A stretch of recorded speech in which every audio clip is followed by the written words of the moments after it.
Olá pessoal, sejam todos bem-vindos à nossa aula de hoje. E na aula de hoje nós vamos falar sobre Teologia Sistemática 2, na verdade, e vamos começar a falar sobre a igreja.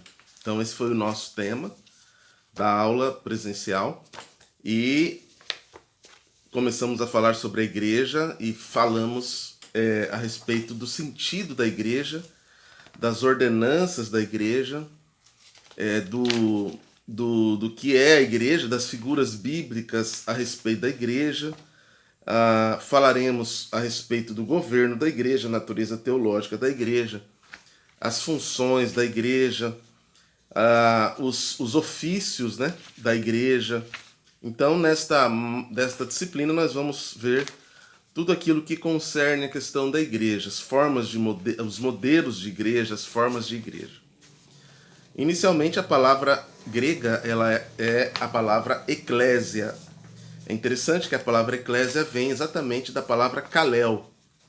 O grego kalel significa chamar.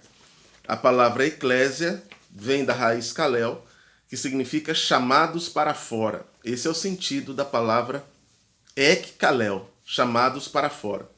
Então, a palavra eclésia vem de ek mais a palavra kalel. Então, o sentido do nome, né, do sentido etimológico da palavra grega eclésia é chamados para fora, ek-kalel. Nós tiramos isso, essa expressão eclésia, ela está usada em Mateus 16, 18, quando Jesus fala a Pedro: tu és Pedro, e sobre esta pedra edificaria a minha igreja. Esta expressão igreja, que Jesus usa em Mateus 16, 18, é a palavra eclésia, que significa chamados para fora. Isso quer dizer que a missão da igreja não é uma missão para dentro, é uma missão para o mundo. Jesus chamou seus discípulos para o mundo, para fora. Eles deveriam sair, eles deveriam ir. Esse é o sentido da reunião de Jesus. Então, se a palavra eclésia ela tem um sentido coletivo, essa coletividade da eclésia não é para simplesmente reunir-se, mas é uma reunião que tem a finalidade de ir para fora, para o mundo. Então, Jesus chama o seu povo para fora. Essa é a ideia do ek-kalel, chama para fora. Então, nós nos reunimos e depois saímos para o mundo. Então, esse é o sentido teológico do termo igreja. Está aqui logo na primeira folha da sua apostila. No grego clássico, a palavra eclésia denota assembleia dos cidadãos de uma localidade. No hebraico, a expressão kahal, designação de um ato de pessoas se reunirem. Então, no Novo Testamento, a reunião em torno de Cristo para sair é a eclésia. No Antigo Testamento, o povo de Israel, quando é chamado povo de Deus, é chamado de kahal. A palavra hebraica é kahal. E aí nós temos aqui no Novo Testamento a ideia de que a igreja ela é invisível e visível. Ela é universal e local. Então guardem isso, as duas formas de igreja do Novo Testamento. Invisível, universal. Aquela igreja de todos os tempos, em todas as eras, a reunião de todos os santos. E a igreja local, que é a igreja visível, que é a igreja que tem um lugar, que é a igreja que tem uma estrutura, um hall de membros, um CNPJ. Esta é a chamada igreja local. Um detalhe, quando Jesus fala sobre as portas do inferno não prevalecerão contra a igreja, ele está falando exatamente da igreja invisível, universal, não da igreja local. Esse é um detalhe importante. Ontem nós entramos na página mais para frente um pouquinho, que já entramos na questão das ordenanças, né? Adiantamos um pouquinho para depois a gente entrar aqui nesses outros conteúdos com relação à igreja, que veremos na próxima aula. Entramos aqui nas ordenanças. Quando falamos sobre ordenanças, página 9 aí da sua apostila, nós estamos falando sobre batismo e ceia, aquelas ordens dadas por Jesus. Alguns inserem o evangelismo ou o discipulado, uma vez que Jesus também ordenou que os seus discípulos fossem e fizessem discípulos. Então, para alguns nós temos 2 ordenanças, para outros nós temos 3 ordenanças. Então, as ordenanças da igreja oficialmente são o batismo e a ceia. Falamos sobre a ceia. O modelo da ceia pode ser ultra livre, livre, restrito e ultra restrito. Repito, ultra livre, livre, restrito e ultra restrito. A ceia ultra livre é aquela ceia que todos podem tomar, crentes e não crentes. A ceia livre é a ceia que todo cristão batizado pode tomar. A ceia restrita é a ceia que só a igreja local pode tomar. E a ceia ultra restrita é a ceia que só os líderes da igreja podem tomar. Então temos 4 formas de ministração de ceia: a ultra livre, a restrita e a ultra restrita. Então algumas igrejas entendem que, em função da graça, a ceia é ultra livre, todos podem tomar, crentes e não crentes.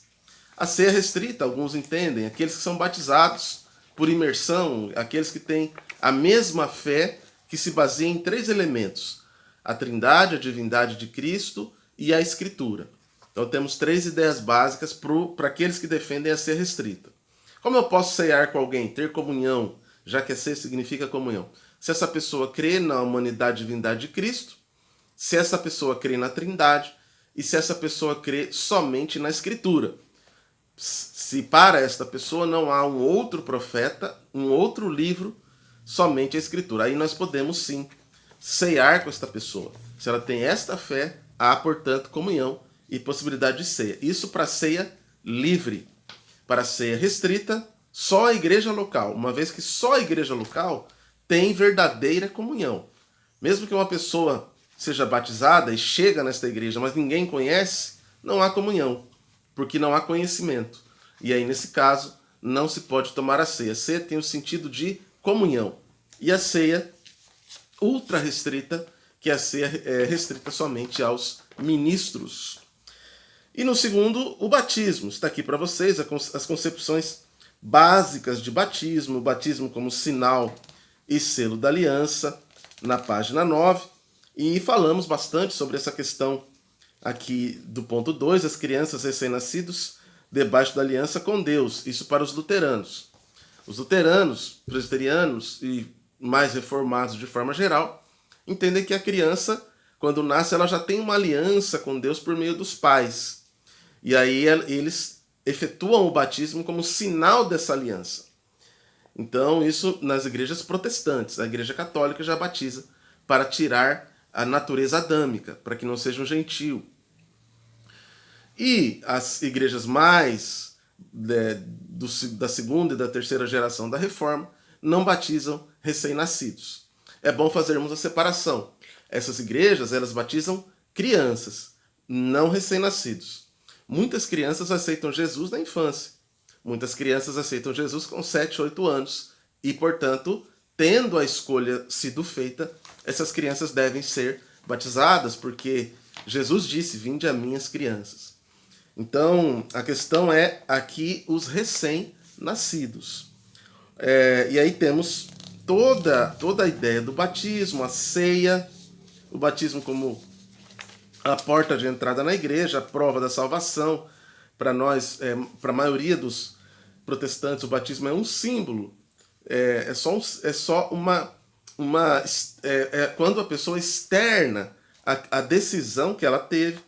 E aqui na página 10 nós temos a ceia do Senhor, o rito contínuo da igreja, as concepções a respeito da ceia, e aquilo que já falamos sobre as formas de ceia.